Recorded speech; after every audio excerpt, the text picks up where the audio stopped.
Let's give him a hand and good luck, Mouad. Thank you.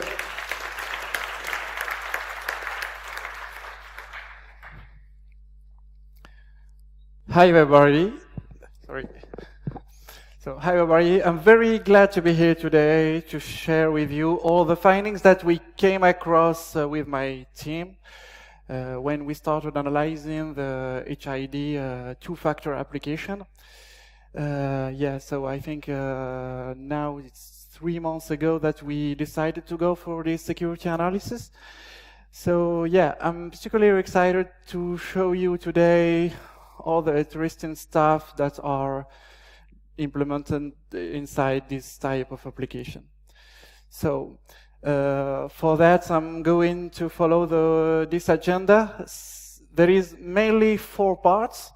The 3 first one are here just to lay the ground for the last one, because the interesting, as you can guess here, the interesting points are in the last one. So before that, I hope to present you some key points that will help you to understand all the overview of the analysis. So the first part consists mainly in introducing the application, how does it work, what is the infrastructure that is generally used to implement this kind of application.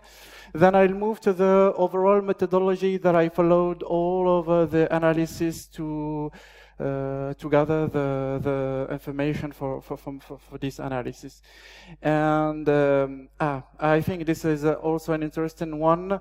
I will just show you all the security mechanisms that were deployed by the application to protect yourself. It's very interesting here to see how this kind of application are protecting, let's say, their intellectual property. The first part, I think everybody here is very familiar with the hardware token. So I guess that at least one of you are using this kind of application. So here you have a hardware token that an end user is using to generate a one-time password. So this is embedded in a hardware device. So yeah, we can till now understand how things are implemented behind the scene. But yeah, the user here just getting a one-time password and send it with its login and password to the VPN gateway or whatever you want, something that will authenticate you against a remote infrastructure. And the idea there is to have an access to your internet network. So now take the hardware part and replace it with a software part. For our case, we are talking about HID logo that you can see here each time. So the end user here is going to use a mobile phone as a device to authenticate himself against an authentication gateway. So the application will be installed on a mobile device. Here, HID can be installed on different flavors as Windows Phone, BlackBerry, iPhone, and Android OS. Again, here, the end user just grab a one-time password from the application. So the HID pop-ups an information here that you can see, and the end user can get the one-time password and send it again with his login and the password to the VPN gateway, as I show here.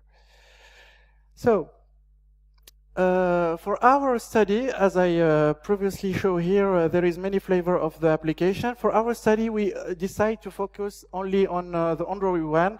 But I am telling you also that we decided after to go for the other operating system just to compare the result that we obtained during our analysis regarding the Android version. And as you know, the Android market is the only market that offers the possibility to get rapidly and efficiently an application package as the opposite of the other stores. If you one day decided to go for a Microsoft store to grab an application, it's not that easy as you can think. Yeah, so we decided to go for the Android version. The main risk that we wanted to assess here was to check if an attacker who has the ability to go and steal the device to assess the risk if the attacker is able then to store all the configuration files that belong to the application and replay them without having any secrets. So that was the major risk that we wanted to assess.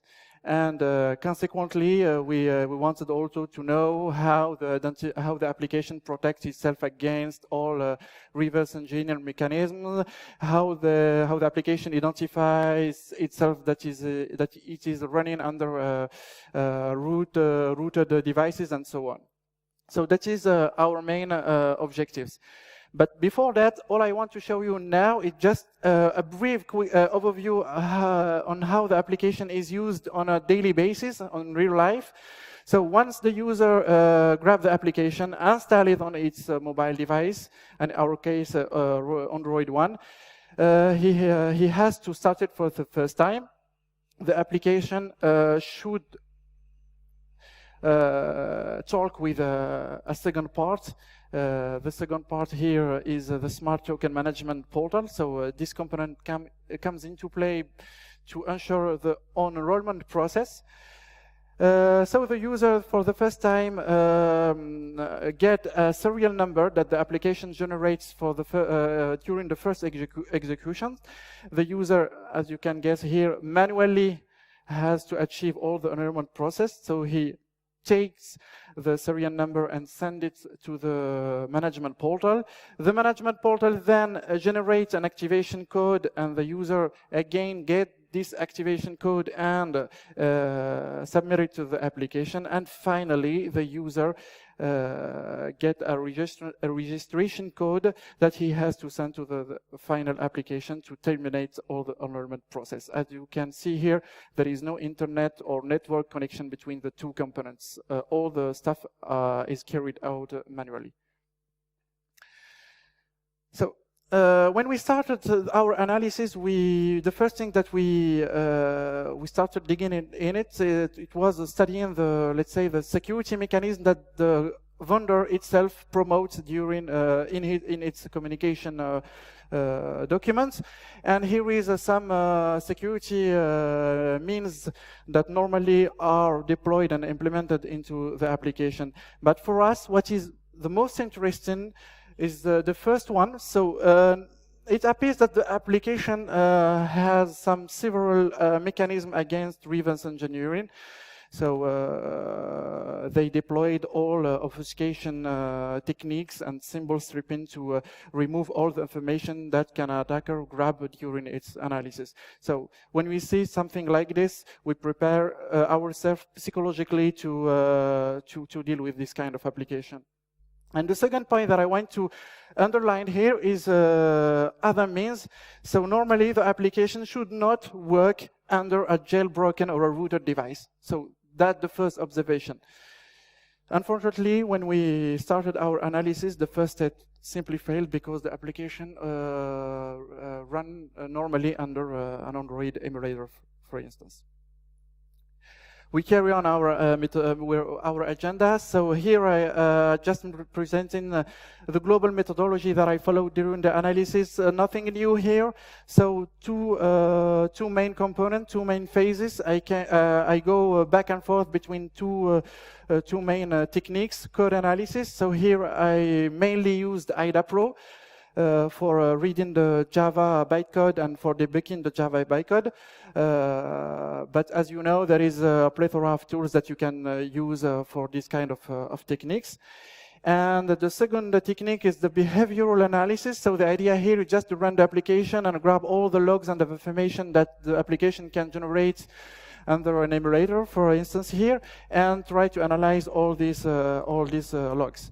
So the main result that we should mention here is that, firstly, the application creates two configuration files, the OTP token device and the OTP token status, and massively use crypto functions, especially EAS operations.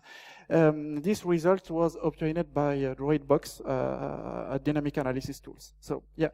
From here, when we came across this observation, we stopped and we told our customer that yeah, indeed, there is a problem with this application because it uses always the same encryption key for its EUS operations.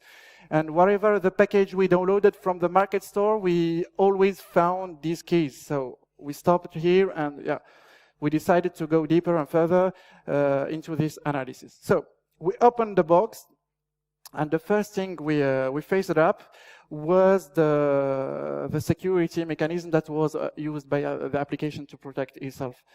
The first mechanism was the name obfuscation. So it's a simple mechanism, but it can be very, very hard for an analyst to deal with this kind of techniques. The idea is very simple here. We just replace all the meaningful information that can be embedded into an application by non-meaningful names, as you can see here, and why not using Unicode characters. So reading this kind of code, I can assure you that is very, very hard. Yeah, and the idea here is my main work consisted in translating these names into something that has a meaning inside it. So yeah, so I refactored all the code to have something like this. So that was the first mechanism. Then it comes the string obfuscation, a simple thing also here, nothing new. The application tried to protect itself by hiding all its strings.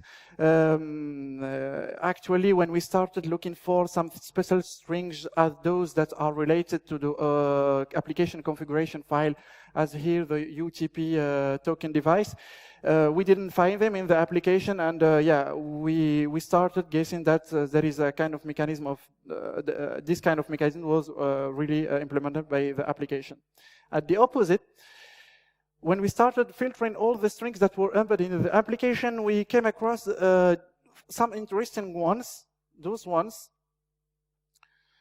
that are strings that reveal the use of some cryptographic functions. And by digging into the internet and by comparing the code, we found out that it was a bouncy cancel library that was used by the application, and that helped us to refactor a big part of the application. Yeah, to mitigate this kind of techniques, nothing new. Also here, just we spotted the function that was in charge to decrypt all the strings. We wrote an IDC script under IDA who grabs all the output of these scripts. So here, as you can see at your right, on your right, you can see all the strings that we were able to grab during a simple execution of the application. And here we were a little bit happy because we saw we saw new things that were interesting for us, especially the use of the standard Java API. So here we are sure that we can break somewhere to get more information. That was the second main. The third one was the Java reflection, another layer of obfuscation. This one, yeah, when you come across this one easily when you start reading the code. Each time you try to follow a call of a function, you just you have a wall in front of you because instead of using just a direct call, the application is using 3 calls to call one to achieve one application. And yeah, so the Java reflection techniques is just the property of a class to inspect itself and to have the ability to call a method or to modify an attribute of this class, but by inspecting itself. And generally, we use three APIs for name, get, method, and invoke APIs to implement this kind of techniques. So here are the mitigations. Yeah, no real mitigation, just using IDA Pro to spot this kind of techniques and deal and we live with that. And during the analysis, we spotted all the meaning of each function, and we rename all each function. And finally, yeah, the most interesting one was the class encryption mechanism. So the application actually embedded in itself two byte airways that corresponded to the real functional application. So when you start reading the, let's say, the Android application, the code of the Android application, there is nothing interesting in that portion of code. But when you arrive at this level of mechanism, you start understanding the things that are behind the scene, because the application starts to decrypt a part of the application, and this part corresponds to the real functional application. That was the first point. The second point is, it generally use the same EUS encryption key and IV airway to decrypt and encrypt this airway. So whatever the package that you download from the market store, Android market store, you will always end with this these two airways that correspond to the encryption keys used by ES for its decryption process. So for the mitigation, what we done here, just remember the result that I'm displaying here is the result of the string deobfuscation phase that came just before. When we read all the strings, the order is very important, because the order reflects the order of the application, the execution of the application. So we can easily spot the use of a cryptographic function, and then we can just break at the right moment, and especially here, the moment where the application will start to decrypt itself. So we can stop there and dump all the content from the memory. And here again, we come across with a Java byte, little bit obfuscated, but we can deobfuscate it easily and start reading the code. So at this level, we dealt with all the security mechanism, and we are able to start reading the code. Yeah, just reading the code, probably debugking it, and trying to understand how things works behind. So the end part is for me, is the most important one. So once we had the code, we asked ourselves, what are we looking for now? Really, we are looking for something like this, because the algorithm used for generating one-time password it's a standard algorithm. It's not something new. It's not something obscure. It's something known by everybody. So we just took the RFC here and tried to understand the content of the RFC, and draw this kind of schema to try to understand what are we looking for. So. For our case, we are trying to find portion of code that implements this kind of algorithm. So what we have here, to understand the logic, we have various elements. The first one you remember the decrypted airway that contain the application functional code. And we have something that we got from the behavioral analysis. We know that the application use mainly two configuration files. So for us, the main entry point will be the two configuration files. So we are going to start from this file, trace back all the elements that deal with this file, all the mechanism and the functions that manipulate these files to find how the application works.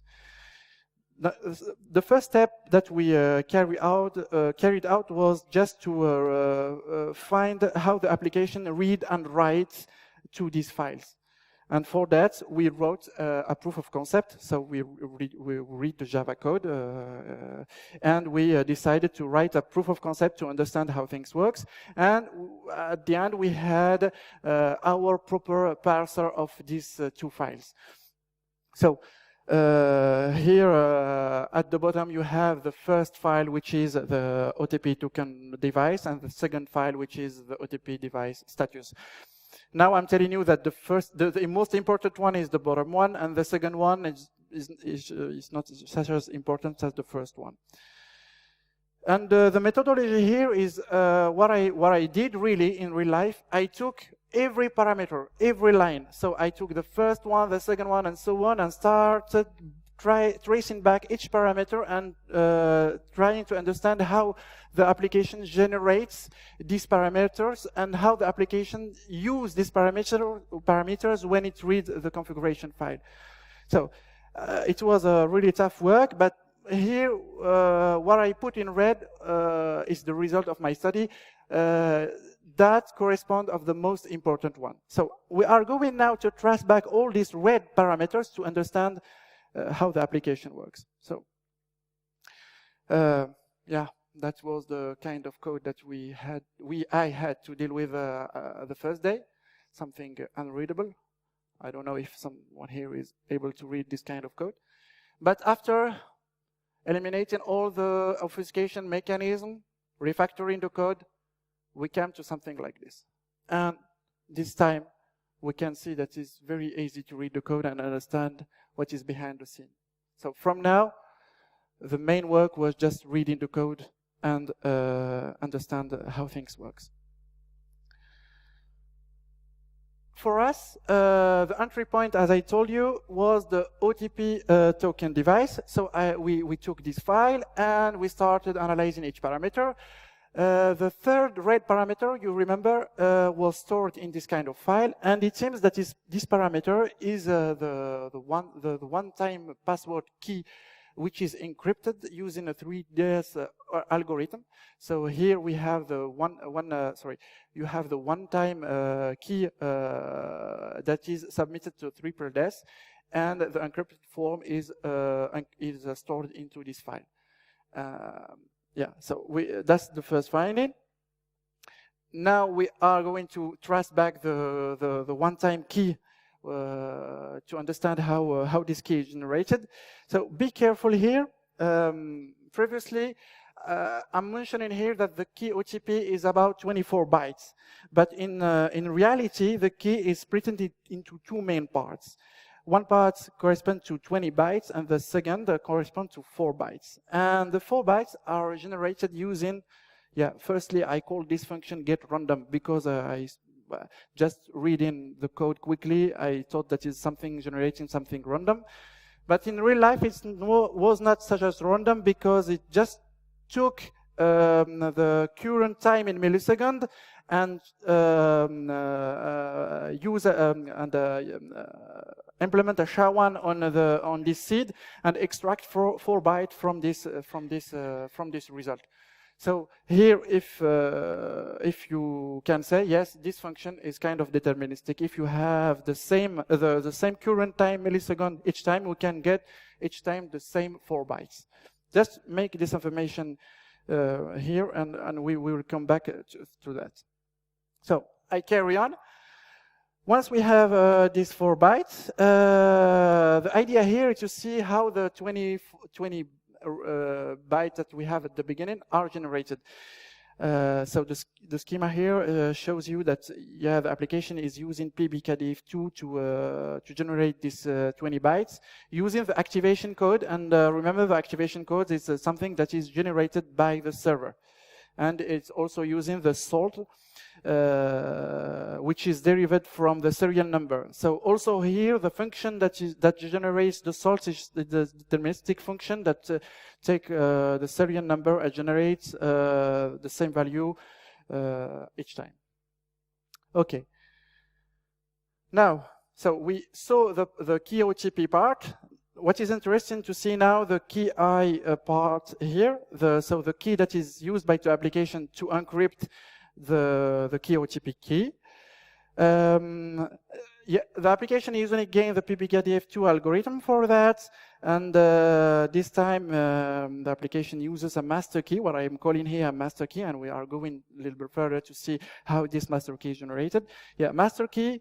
Again, the serial number submitted to the deterministic functions to get the key I for the encryption task. So here we can start to ask ourselves, where is the pin? Because as I told you at the beginning, when the user ends its enrollment process, he should protect all the information using a pin. So where is the pin in all this stuff? So yeah, the pin is used here to generate the master key. So the pin that can be a digit between 4 and 12 digits is submitted to SHA-256 and then encoded with base 64. The same process is done on the Android ID, and as you know, the Android ID is a security attribute used by Android devices to uniquely identify an Android device. And I think that the idea here was to use something that is very specific to each device. But as you know, the Android ID can be modified on an emulator or on a device as you like. So we do the same thing on the Android ID, and we concatenate both elements, and we get the master key. So the third vulnerability. Just having this in mind, we can state that an attacker can clone and enroll HID soft token application. So he had to copy the HID configuration files, the OTP token device and the OTP token status. And for that, he needs a root access on the device. So at this level, you can imagine all the scenario. The attacker has a physical access to the device. He stole the device, he root the device, remotely access the device using a known exploit as you like. But the idea here is just to get an access to the configuration file and get them. He has also to get the Android ID for the victim device. If the attacker has both of this information, he can clone the application and use it. But the problem is the attacker has to have a valid PIN to have a valid one-time password. But because the trick here is that the application generates a value, a one-time value, whatever the PIN is submitted to the application. So, as you can guess here, if the attacker go for a social engineering scenario or try to install a keylogger on the device or something like this, the idea is just to get the PIN. If the attacker had the valid PIN and satisfies the two prerequisites that I've just underlined here, he can clone the application. So we did the test, and actually the test was okay because we had a valid access to the test platform that we were using. Okay, so that was the first vulnerability. But the question, as you know, as a researcher, we have always questions. There is another way to get the PIN. So come back to the schema that summarizes how the master key is generated, but this time, instead of using the master key as an end result, we are using a variable that I'm calling here just something grabbish to illustrate the meaning of the variable. And this variable is used in the code, and effectively what's happening, it's when I was reading the code, I came across this portion of code. I was very happy because the application indeed stores the PIN in its configuration file using a SHA-256 algorithm, and it was okay. I was very happy, but few lines after, I identified that the application, this code branch is never executed because the application is testing a kind of a flag variable, and this flag is always set to false, and this branch code is never executed. So I suspect that there was a time where the PIN of the application was stored in SHA-256 in the configuration file. Okay, so here again, fail. So after a cup of coffee or more, with my team, we decided to go and reanalyze all the stuff to spot if there is something interesting to grab the PIN code of the application. Because for us, it's very class if we can get the PIN code from the application itself without going for a social engineering scenario or something like this. Remember? I put everything in one slide to have a big overview of the internal functionalities of the application. Here you find also the OTP token device, the encrypted key OTP used to generate the one-time password. Here we also spot the key OTP split in two parts, the 20 bytes and the 4 bytes. Okay, so here we draw all the stuff in a in a whiteboard, and we started to think what we can do here to get the pin. In fact, the OTP key is 24 bytes. The 20 bytes are generated using PBKDF2 algorithm, but the 4 bytes that comes at the end of the key OTP are generated using SHA-1 algorithm seeded by the system get current time millisecond. So the idea here, if I get the value that was used to generate the SHA-1 value here, if I get the return value of this function, I have the 4 bytes. And the problem now, from where can I get this value? Because if you take this schema, if I have the correct value of the current time in millisecond, I can generate a 4 byte here. If I have the 4 byte here, I can do a kind of brute force because the pin, I don't know the pin, but I'm looking for the pin, so I can brute force here the pin by insert it at this part. The Android ID value, I know this value, so I can redo all this mechanism to decrypt the key, but I need somewhere a stop condition for me to stop the brute force. So when I decrypt the triplet death encrypted value, I need something to tell me you are on the right way, you have the right key. So the stop condition here is these 4 bytes. So if I got the valid 4 bytes, I have my stop condition. If I have my stop condition, I have my valid pin. But the problem here is what was the value that was used by the application to generate these 4 bytes? And guess what? In the configuration file, the application stores 2 values, 2 timestamps, the beginning of the enrollment process and the end of the enrollment process. So if I have these 2 values, I can guess where this operation has been carried out between this range of time values.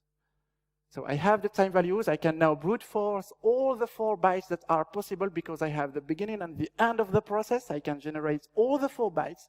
If I have all these 4 bytes, I can go then for the other side to a brute force attack, submitting all the pins that I want to find, and I have my stop condition. You can guess here that we have some collisions, and for that, in consequence, we are going to have a number of candidate pin. And yeah, I will show you after how we can choose the right one. But yeah, that was the attack that we can trigger to get the pin.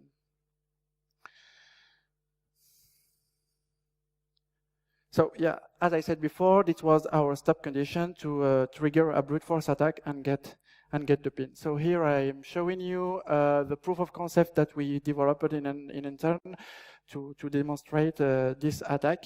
So this proof of concept just took as parameter the configuration file, and based on the content of this configuration file, he tried to do the brute force. And as you see here, there is a lot of candidates. But what we did is just to try to do a statistical analysis to see which one is the most possible one regarding the execution of the operation during the time.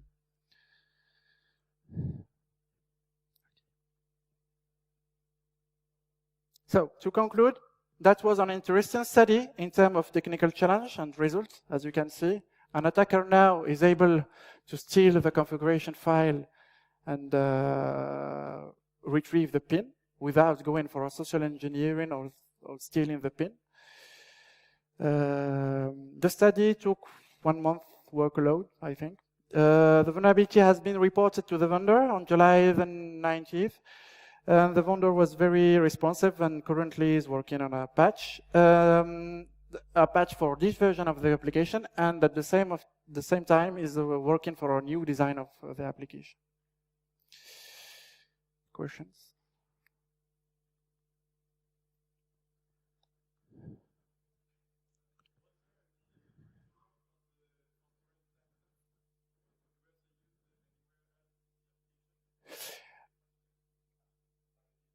Yeah, I understand the question. So the idea here was other place that we can get the timestamps.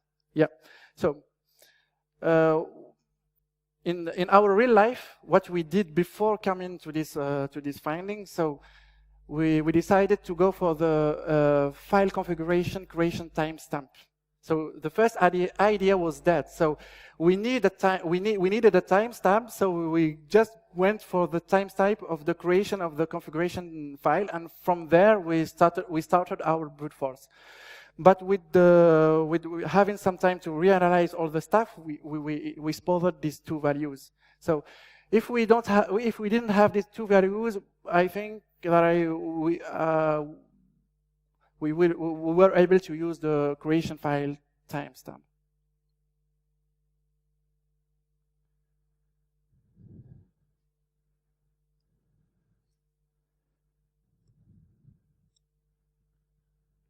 Did that answer your question?